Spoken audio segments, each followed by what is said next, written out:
Everyone, welcome to the next lecture of differential equation. आपण आपलं second unit start केलं आहे आणि त्याच्यामध्ये आपण first order but not of first डिग्रीचे इक्वेशन्स सॉल्व करण्यासाठी 3 मेथड्स बघितले की solvable for p, solvable for y आणि सॉल्वेबल फॉर एक्स. आता नेक्स्ट आहे आपला क्लेरॉट्स इक्वेशन आहे. Clairaut's equation, the equation of the form y is equal to px plus f of p is known as Clairaut's equation. म्हणजे एखादं equation आपलं y is equal to px plus f of p ह्या फॉर्ममध्ये असेल तर ते आपण काय म्हणणार आहोत, ते क्लेरॉट्स इक्वेशन असतं. In equation 1, f of p is known function does not containing x and y explicitly and equation 1 can be non-linear. म्हणजे बघा इक्वेशन 1 मध्ये काय आहे, आपलं जर एफ ऑफ पी दिलं ते फक्त कशाचं फंक्शन असणार आहे, तर पीचं फंक्शन असणार आहे. म्हणजे त्याच्यामध्ये एक्स आणि वाय कंटेन नसणार आहे. Does not content x and Y explicitly. आणि इक्वेशन 1 काय असू शकतं, तर नॉन लिनियर सुद्धा असू शकतं. म्हणजे क्लेरॉट्स इक्वेशन हे लिनियरच असेल असं काही नाही, ते नॉन लिनियर सुद्धा असू शकतं.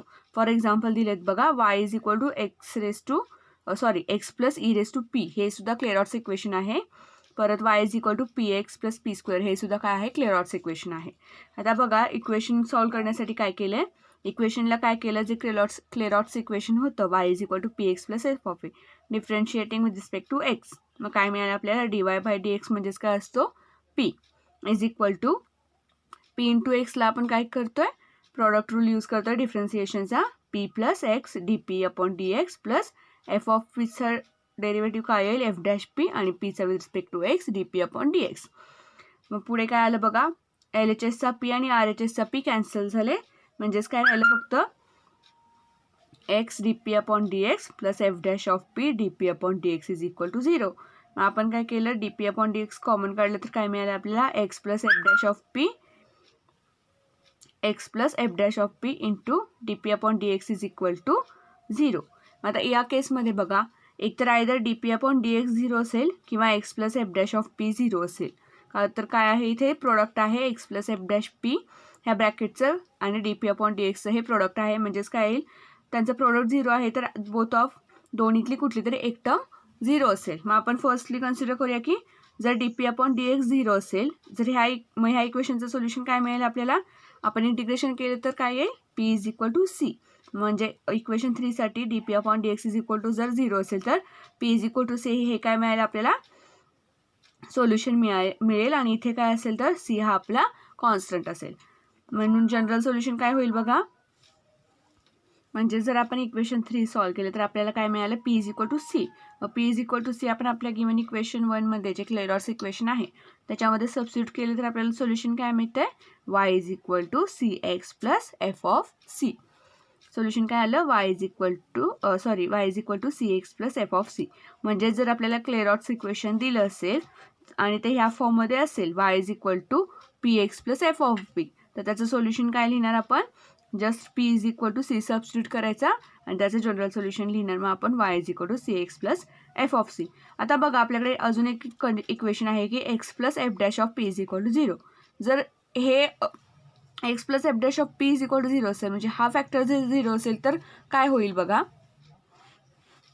जर x plus f dash of p is equal to 0 असेल तर आपल्याला माहिती आहे की आपलं एफ ऑफ पी काय आहे, नोन फंक्शन आहे. मग त्याच्यावरून आपण जर त्याचा डेरिव्हेटिव्ह काढला तो सुद्धा आपल्याला नोन फंक्शन्स मिळणार आहे. म्हणजेच काय झालं तर एफ ऑफ पी आणि f dash of p both are known functions of p. म्हणजे दोन्ही काय आहेत आपल्याला माहीत असणारे पीचे फंक्शन्स आहेत. मग आता जर आपण हे इक्वेशन 4 आणि इक्वेशन 1, मग काय करणार आहे आपल्याला, इक्वेशन 1 वरून काय मिळते आपल्याला, तर y is equal to P x plus F of P आणि इथे काय मिळते तर एक्स इज इक्वल टू आपण लिहू शकतो minus F dash of p. म्हणजेच काय मिळते आपल्याला, एक्स आणि वाय कशामध्ये मिळतात तर इन टर्म्स ऑफ पी मिळत आहे. म्हणजेच आपण म्हणू शकतो की ते काय आहे तर पॅरामेट्रिक इक्वेशन रिप्रेझेंट करतात, इक्वेशन 4 आणि 1. मग आपण त्या इक्वेशन्समधून जर पी इलिमिनेट केला तर आपल्याला रिझल्टिंग इक्वेशन मिळेल. पी इलिमिनेट करून जे इक्वेशन मिळेल त्या इक्वेशनने जर आपलं गिवन इक्वेशन म्हणजे जे क्लेरॉट्स इक्वेशन आहे ते सॅटिस्फाय केलं तर आपल्याला अनदर सोल्युशन मिळेल क्लेरॉट्स इक्वेशनचं. आणि या सोल्युशनमध्ये काय होतं तर आर्बिटरी कॉन्स्टंट कंटेन होत नाही, म्हणून ह्याला काय म्हणणार आहे आपण, सिंग्युलर सोल्युशन म्हणणार आहे. पुन्हा एकदा बघूया क्लेरॉट्स इक्वेशनची थिअरी. बघा, क्लेरॉट्स इक्वेशन म्हणजे काय आहे तर equation of the form y is equal to px plus F of p. म्हणजे या फॉर्ममध्ये जर आपलं इक्वेशन असेल तर ते कसलं काय त्याला आपण म्हणणार आहे क्लेरॉट्स इक्वेशन. आता बघा, इक्वेशन 1 मध्ये काय आहे, एफ ऑफ पी आपलं नोन फंक्शन आहे आणि ते काय करतं एक्स आणि वायला एक्सप्लिसिटली कंटेन करत नाही. म्हणजेच in equation 1 F of p is non function does not containing x and Y explicitly. आणि इक्वेशन 1 काय म्हणतोय आपण की ते नॉन लिनियर सुद्धा असू शकतं. Equation 1 can be non linear. मग इथे त्यांनी एक्झाम्पल दिलेत नॉन लिनियर क्लेरॉट्स इक्वेशनची. काय आहे, Y is equal to x plus E raise to P किंवा Y is equal to P x plus B square. हे काय आहे तर नॉन लिनियर क्लेरॉट्स इक्वेशन आहे. तर आता आपलं जर क्लेरॉट्स इक्वेशन असेल y is equal to P x plus F of p, तर त्याचं सोल्युशन बघा कसं आपण फाइंड आउट करतोय. तर काय करतोय आपण त्या इक्वेशनला differentiating with respect to X. मग differentiating with respect to X केल्यावर काय मिळते बघा, D Y by D X म्हणजेच काय असतो आपला P which is equal to P x plus F of पीचं डिफरन्शिएशन काय येईल, पी इंटू एक्सला काय करणार आहे आपण डिफरन्शिएशनचा प्रोडक्ट रूल यूज केला. मग ते काय आलं P plus X D P upon D x plus F of पीचा derivative F dash of P आणि पीचा with respect to x D P upon D X. Differentiation करून आपल्याला ही टर्म मिळाली. तर आता बघा, हा एल एच एसचा पी आणि हा आर एच एसचा पी एकमेकांना कॅन्सल होतील. मग आपलं इक्वेशन फक्त काय राहिलं, x D P upon D x plus f dash of p into d P upon D x is equal to 0. आता ह्याच्यातून जर आपण d P upon D x common काढलं तर काय माहिती आपल्याला, x plus f dash of p हा एक फॅक्टर मिळाला आणि d P upon D x काय इज इक्वल टू 0. आता बघा, इथे आपल्याकडे प्रोडक्ट आहे, दोन क्वांटिटीचं प्रोडक्ट 0 येतं. म्हणजेच आपण काय म्हणतो की आयदर एक क्वांटिटी 0 असेल किंवा दुसरी क्वांटिटी. म्हणजेच इथे काय आहे तर x plus f dash of p हा एक फॅक्टर आहे into d p by D x is equal to 0. मग ह्यांचा प्रोडक्ट 0 आहे म्हणून आपण काय म्हणतोय either d P upon D x 0 आहे किंवा x plus f dash of p is equal to 0 आहे. म्हणजेच आपल्याला दोन इक्वेशन मिळाले, d P upon D x is equal to 0 आणि काय मिळालं x plus f dash of p is equal to 0. मग आता बघा, जर आपण इक्वेशन 3ला कन्सिडर केलं तर मग ह्या इक्वेशनचं सोल्युशन काय येईल बघा, आपण ह्याला काय करू शकतो डायरेक्ट इंटिग्रेट करू शकतो. मग इंटिग्रेट करून काय आलं बघा, इंटिग्रेशन घेतलं ह्याचं तर काय आलं p is equal to C मिळालं. हे काय मिळालं आपल्या इक्वेशन 3चं सोल्युशन मिळालं. मग P is equal to C मिळालं. सी काय आहे आपला आर्बिटरी कॉन्स्टंट आहे किंवा आपण कॉन्स्टंट ऑफ इंटिग्रेशन म्हणूया. मग P is equal to C ही जर व्हॅल्यू आपण काय केली, आपलं गिवन इक्वेशन 1 आहे Y is equal to P x plus F of p, ह्याच्यामध्ये जर सबस्टिट्यूट केलं p is equal to c तर काय मिळेल आपल्याला y is equal to C x plus F of c. तेच बघा इथे लिहिलं आहे Y is equal to C x plus F of c आणि हेच काय आहे तर आपलं क्लेरॉट्स इक्वेशनचं जनरल सोल्युशन आहे. म्हणजे जर आपण d P upon D x is equal to 0 consider केला त्याच्यावरून p is equal to c मिळतं. मग आपण गिवन इक्वेशनमध्ये आपल्या क्लेरॉट्स इक्वेशनमध्ये just p is equal to C substitute करायचं आणि आपलं जनरल सोल्युशन येतं की y is equal to C x plus F of c. एवढं इझी येते. पण आता बघा, जर x plus f dash of p is equal to 0 ही सुद्धा आपल्याकडे पॉसिबिलिटी आहे. मग जर ह्या फॅक्टर इज इक्वल टू 0 असेल तर आपण काय म्हणणार आहे बघा, काय म्हणतोय की जर आपला सेकंड फॅक्टर जो आहे x plus f dash of p is equal to 0 जर हे 0 असेल तर आपण काय म्हणणार आहे बघा, since f p is known f dash p is also known function that is f p and f dash p both are known functions of p. म्हणजेच काय बघा, आपल्याला एफ पी माहिती आहे त्याच्यावरून आपण एफ डॅश पी काढू शकतो.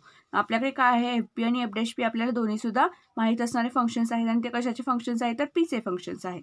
आता मग इक्वेशन 4 काय आहे आपलं तर x plus f dash of p is equal to 0. म्हणजे आपण x term in terms of काय लिहू शकतो तर एफ डॅश ऑफ पी म्हणजेच काय तर x in terms of p लिहू शकतो. सिमिलरली इक्वेशन 1 काय आहे आपलं तर y is equal to P x plus F of p.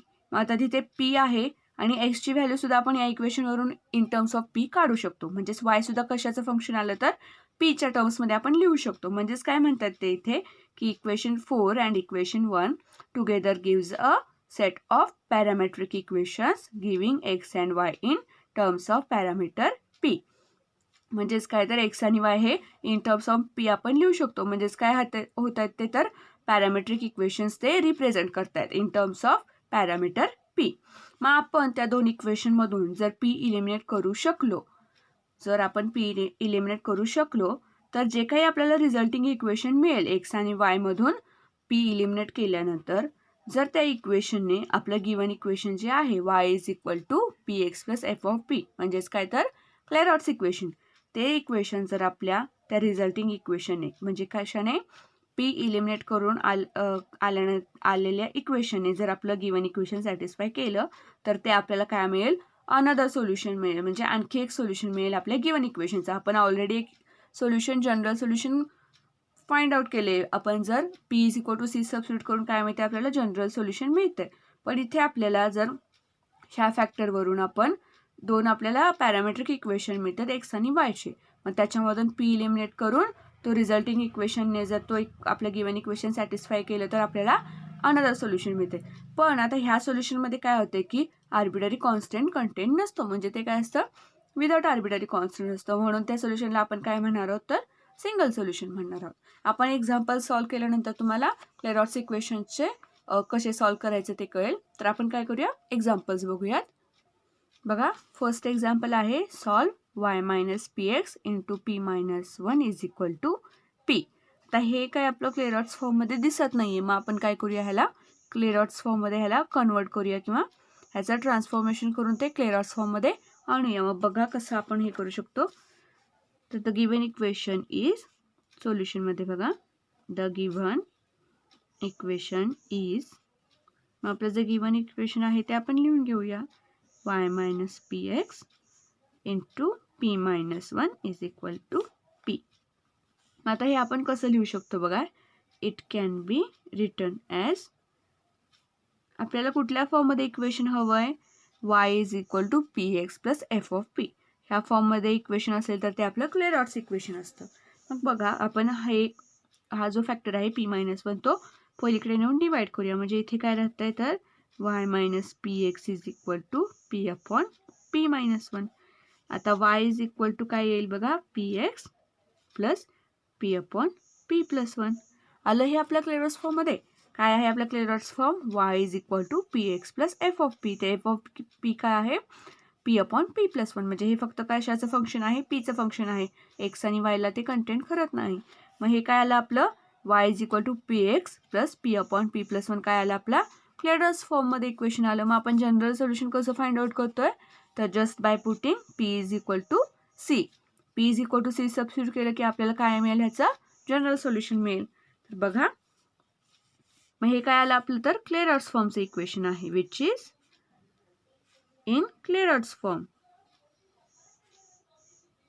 मग क्लेरॉट्स फॉर्ममध्ये इक्वेशन आहे म्हणून आपण काय करतो, डायरेक्टली फक्त p is equal to c put करतोय. Thus we put p is equal to c in equation 1. Then the general solution of equation 1 is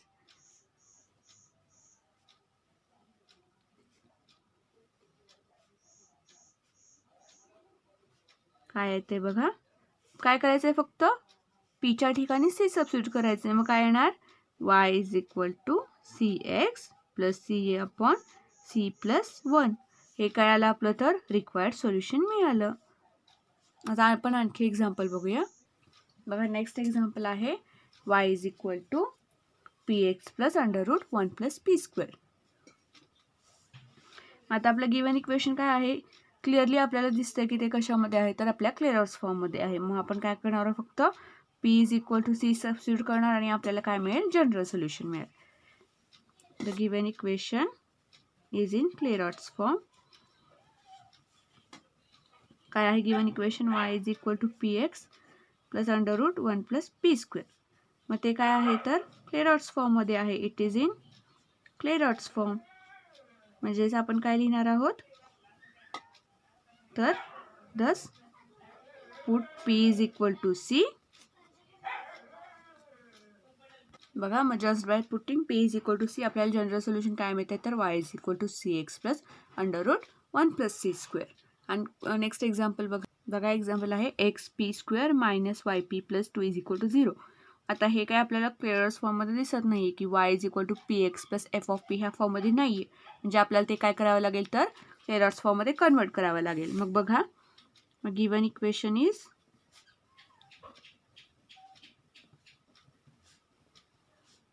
x p square minus y p plus 2 is equal to 0. मग काय करणार आहोत आपण तर त्याला क्लिअरर्स फॉर्ममध्ये convert करणार आहोत. It can B return as, हे आपण कसं लिहू शकतो बघा, आपण पी कॉमन काढला तर फक्त इथे काय राहिलं तर x P minus y plus 2 is equal to 0. आपण काय करूया, p into x P minus y आणि हा प्लस 2 इकडे नेऊया, हा झाला -2. जर हा एक्स पी मायनस वाय असाच ठेवला आणि हा पी काय केला इकडे डिवाइड केला, म्हणजे काय आला हा -2 अपॉन पी. म्हणजेच आपण बघा आता काय लिहू शकतो, Y is equal to P x plus 2 upon P. झालं, Y is equal to P x plus F of P फॉर्ममध्ये आपलं गिवन इक्वेशन आलं. म्हणजेच कशामध्ये तर क्लेरॉट्स फॉर्मच्या इक्वेशनमध्ये आणलं. This is, it is in Clairaut's form. Clairaut's फॉर्ममध्ये जर आपलं इक्वेशन आहे तर आपण त्याचे जनरल सोल्युशन कसं लिहिणार आहोत तर just by putting p is equal to c. Thus, substitute p is equal to c and the general solution is काय येते मग general solution, y is equal to cx plus 2 upon c. The next example बघूया. The next example बघा, solve y plus px into px minus 2y plus a square is equal to a square p square. Example आहे y square plus px into px minus 2y plus a square is equal to a square p square. आता हे क्लेरॉट्स फॉर्ममध्ये नाही आहे, म्हणजे आपल्याला ते काय करावं लागेल, क्लेरॉट्स फॉर्ममध्ये इक्वेशन कन्वर्ट करावं लागेल.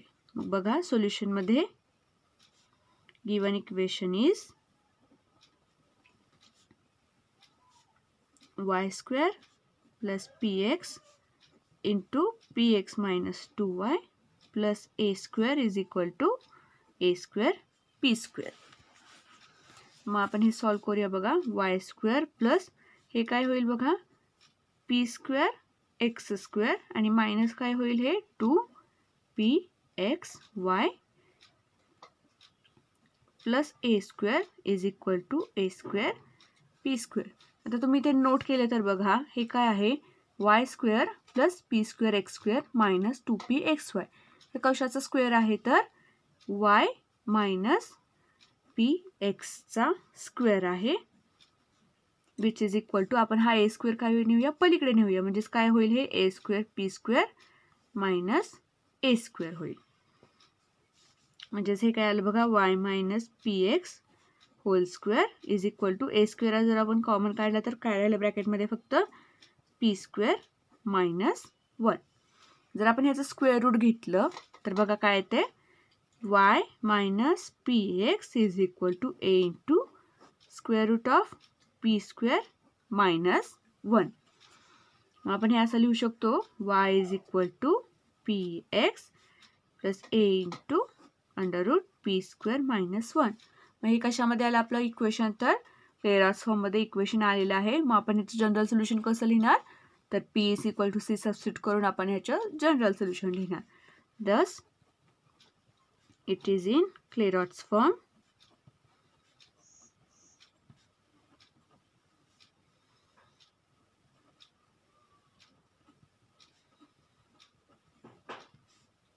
Then substitute P is equal to C, म्हणजे आपल्याला काय मिळतंय तर त्याचं जनरल सोल्युशन मिळतंय.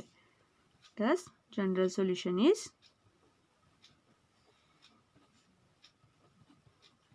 काय येईल बघा, y is equal to cx plus a into C square minus 1. आपण हे असंही लिहू शकतो, इथे इक्वेशन आहे या फॉर्ममध्ये की y minus c x square is equal to a square into C square minus 1. फक्त काय केलं आपण हे स्क्वेअरिंग करून त्या फॉर्ममध्ये लिहिलं y minus c x square is equal to a square into C square minus 1. Next example बघा. नेक्स्ट एक्झाम्पल आहे cos y cos p x plus sine y sine p x is equal to p. आता बघा हे दिसताना खूप complicated दिसतंय, पण तसं बघा ही खूप इझी एक्झाम्पल आहे. बघा गिवन इक्वेशन लिहून घेऊया आपण. गिवन इक्वेशन इज काय आहे, cos y cos p x plus sine y sine p x is equal to p. आता तुम्ही जर लक्ष दिलं तर तुम्हाला कळेल हा कशाचा फॉर्म्युला आहे, cos a cos b plus sine a sine b. इथे ए म्हणजे वाय आहे आणि बी म्हणजे पी एक्स आहे. म्हणजे हा कशाचा फॉर्म्युला आहे तर cos of Y A minus बीचा. म्हणजेच इथे काय येईल तर cos of Y minus P x आणि हे इज इक्वल टू पी आहे. तसंच बघा आपण कॉस जर पलीकडे नेला तर काय राहील इथे फक्त y minus P x is equal to काय येईल, कॉस इन्व्हर्स ऑफ पी. म्हणजेच वाय काय आला आपला, y is equal to P x plus cos inverse p आला. तर हे आपल्या क्लेरॉट्स फॉर्ममध्ये काय आहे, Y is equal to P x plus cos inverse p. F of p आहे इथे कॉस इन्व्हर्स पी. म्हणजे हे काय आलं पीचं फंक्शन. म्हणजे हे काय आलं क्लेरॉट्स फॉर्ममध्ये. म्हणजे इक्वेशन काय आहे आपलं, it is in Clairaut's form. म्हणजे ह्याचं जनरल सोल्युशन आपण कसं लिहिणार आहे तर substituting P is equal to C. काय मिळते आपल्याला, general solution is, hence the general solution is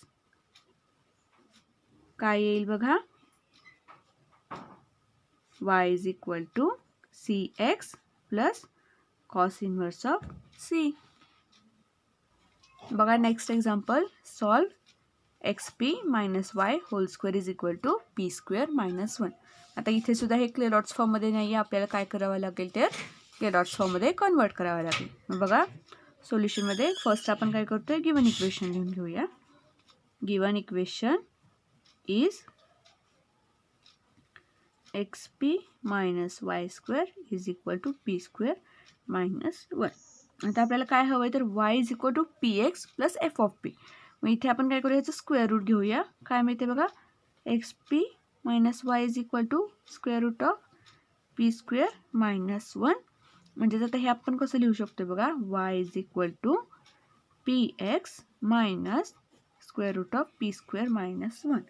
हे आलं आपलं कशामध्ये तर क्लेरॉट्स फॉर्ममध्ये. बघा it is in Clairaut's form.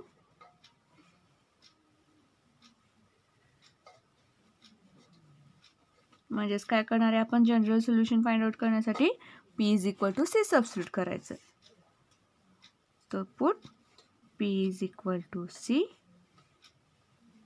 In given equation. आपल्याला जनरल सोल्युशन काय मिळतं, therefore y is equal to C x plus minus under root c square minus 1. हे काय आलं आपलं जनरल सोल्युशन आलं. It is the general solution. तर बघा आपण आजच्या लेक्चरमध्ये काय बघितले तर क्लेरॉट्स फॉर्म बघितला इक्वेशनचा. म्हणजे y is equal to P x plus F of p. ह्या फॉर्ममध्ये जर आपलं इक्वेशन असेल तर त्याला आपण काय म्हणणार आहोत, क्लेरॉट्स इक्वेशन. आणि ते सॉल्व करण्यासाठी काय करणार आहे आपण, जस्ट इक्वेशन जर आपलं क्लेरॉट्स फॉर्ममध्ये नसेल तर ते क्लेरॉट्स फॉर्ममध्ये कन्वर्ट करायचं आणि just by putting p is equal to c आपल्याला आपलं जनरल सोल्युशन मिळून जातं आहे. तर नेक्स्ट आहे की इक्वेशन रिड्युसिबल टू क्लेरॉट्स फॉर्म आहे, ते आपण नेक्स्ट लेक्चरमध्ये बघूया. थँक्यू.